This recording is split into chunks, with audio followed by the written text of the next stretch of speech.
ಲೋಕಾಕೃತಿ ಜಾರಿಗೆ ಬಂತು ಅಂತ ಮಿಮಿಕ್ರಿ ಮಾಡ್ತಾ ಇದೆ ರಾಜ್ಕುಮಾರ್ದು. ಗೊತ್ತಲ್ಲ, ಇತ್ತೀಚೆಗೆ ನನಗೆ ತುಂಬಾ ಇಷ್ಟ ಅಂದ್ರೆ ದೇವೇಗೌಡರು. ಗೊತ್ತಾಯ್ತಲ್ಲ, ತುಂಬಾ ಇಷ್ಟ. ಎಲ್ಲರೂ ಆಗ್ಲಿ ದೇವೇಗೌಡರು ಮಾತನಾಡ್ತಾ ಇರ್ತೇನೆ ನಾನು. ಗೊತ್ತಾಯ್ತಲ್ಲ. ನೋಡಿ, ನಾನು 92 ವರ್ಷ, ನನಗೆ ಇನ್ನು ಆರೋಗ್ಯವಾಗಿದ್ದೀನಿ. ನಾನು ದೇಶ ಕ್ಲಿಷ್ಟ ಪರಿಸ್ಥಿತಿಯಲ್ಲಿದೆ. ನಾನು ಹಿಟ್ಟು ತಿಂತೀನಿ, ಗಟ್ಟಿಯಾಗಿದ್ದೀನಿ. ಈಗಿನ ಕಾಲದ ಮಕ್ಕಳು ಪಿಜ್ಜಾ ತಿಂತಾರೆ. ಅದು ಹೇಗಿರುತ್ತೆ ಅಂದರೆ ಬ್ರೆಡ್ ಮೇಲೆ ನಾಯಿ ವಾಂತಿ ಬರುತ್ತಾರೆ ಅಂತ ದೇವೇಗೌಡರು ಇದನ್ನ ಮಿಮಿಕ್ರಿ ಮಿಮಿಕ್ರಿ ಹೌದು. ನಮಗೆ ಪದ್ಮನಾಭ ಅವರಿಗೆ ಬಹಳ ಇಷ್ಟವಾಗಿರುವಂಥ ವ್ಯಕ್ತಿ ಒಬ್ಬರು. ಅವರು ಹೇಳ್ತಾರೆ, ये वंदन का भूमि है, अभिनंदन का भूमि है, अर्पण का भूमि है, तर्पण का भूमि, बिंदु बिंदु में गंगा है, कंकर कंकर पर शंकर है. हम जिएंगे तो इसके लिए, मरेंगे तो इसके लिए, और मरने को बाद भी गंगा जल में बहती हुई हमारा अस्थियों को कोई कान लगकर सुनेगा, एक ही आवाज आएगा, ಭಾರತ್ ಮಾತಾ ಕಿ ಜೈ. ಸೊ ಇದು ನರೇಂದ್ರ ಮೋದಿಗಲ್ಲ, ಅಟಲ್ ಬಿಹಾರಿ ವಾಜಪೇಯಿ ಅನ್ನೋರು. ದೇಶದ ಬಗ್ಗೆ ಎಂತ ಕಲ್ಪನೆ ಇತ್ತು ಅವ್ರಿಗೆ, ಎಂತ ದೇಶದ ಬಗ್ಗೆ ಎಂತ ಕಲ್ಪನೆ ಇದೆ ಅವ್ರಿಗೆ.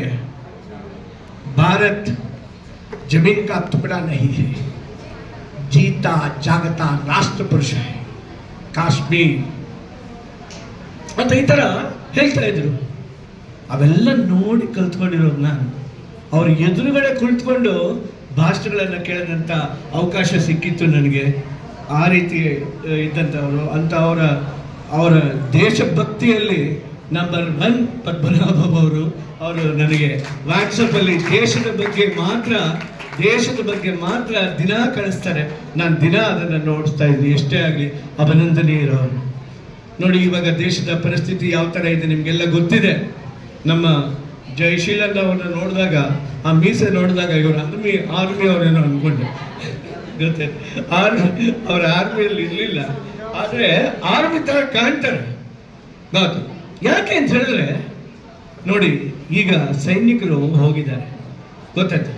ದಯವಿಟ್ಟು ಸೈನಿಕರು ಸಿಕ್ಕಿದಾಗ ರೆಸ್ಪೆಕ್ಟ್ ಕೊಡಿ.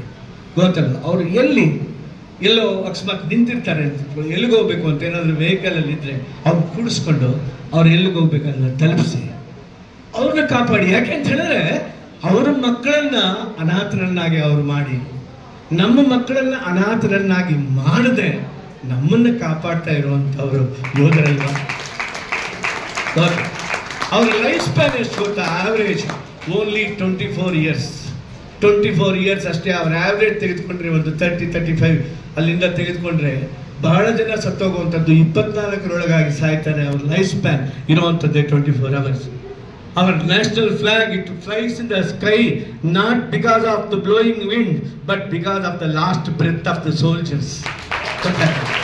So ಎಂತೆಂಥ ಯೋಧರಿದ್ದಾರೆ ಈ ದೇಶದಲ್ಲಿ. ಈಗ ನೋಡಿ, ತಮ್ಮ ಪ್ರಾಣವನ್ನು ಲೆಕ್ಕಿಸ್ತಾ ಇದ್ದಾರೆ. ಎಂತೆಂಥ ಮಾತೃಮೂರ್ತಿಗಳಿದ್ದಾರೆ ನನ್ನ ದೇಶ ಭಾರತ ದೇಶದಲ್ಲಿ. ಹಿಮಾಂಶು ನರ್ವಾಲ್, ವಿನಯ್ ನರ್ವಾಲ್, ನವೀನ್ ನರ್ವಾಲ್ ಅವರ ಪತ್ನಿ ಹಿಮಾಂಶು ನರ್ವಾಲ್. ಗಂಡ ಸತ್ತು ಬಿದ್ದ, ಅವನು ಹಿಂದ್ಗಡೆನೆ ಹೋಗ್ತಾನೆ. ಈ ತಾಯಿ ಹಿಮಾಂಶು ನರ್ವಾಲ್ ಹಿಂದ್ಗಡೆನೆ ಹೋಗಿ ನನ್ನನ್ನು ಸಾಯಿಸ್ಬಿಡಿ ಅಂತ ಕೇಳ್ಕೊಳ್ತಾರೆ. ಅವನು ಹೇಳ್ತಾನೆ, ಮೋದಿಗೆ ಹೇಳು ಅಂತ.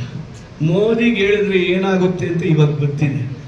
ಮೋದಿಗೆ ಹೇಳಿದ್ರೆ ಏನಾಗಿದೆ ಅಂತ ಇವಾಗ ಚೆನ್ನಾಗಿ ಗೊತ್ತಿದೆ. ಪಾಕಿಸ್ತಾನದ ಲಾಹೋರ್ ಅಲ್ಲ, ಎಲ್ಲ ಕಡೆನೂ ಬಾಂಬ್ಗಳು ನಿನ್ನೆ ರಾತ್ರಿಯಿಂದ ಬೀಳ್ತಾನೆ ಇದೆ.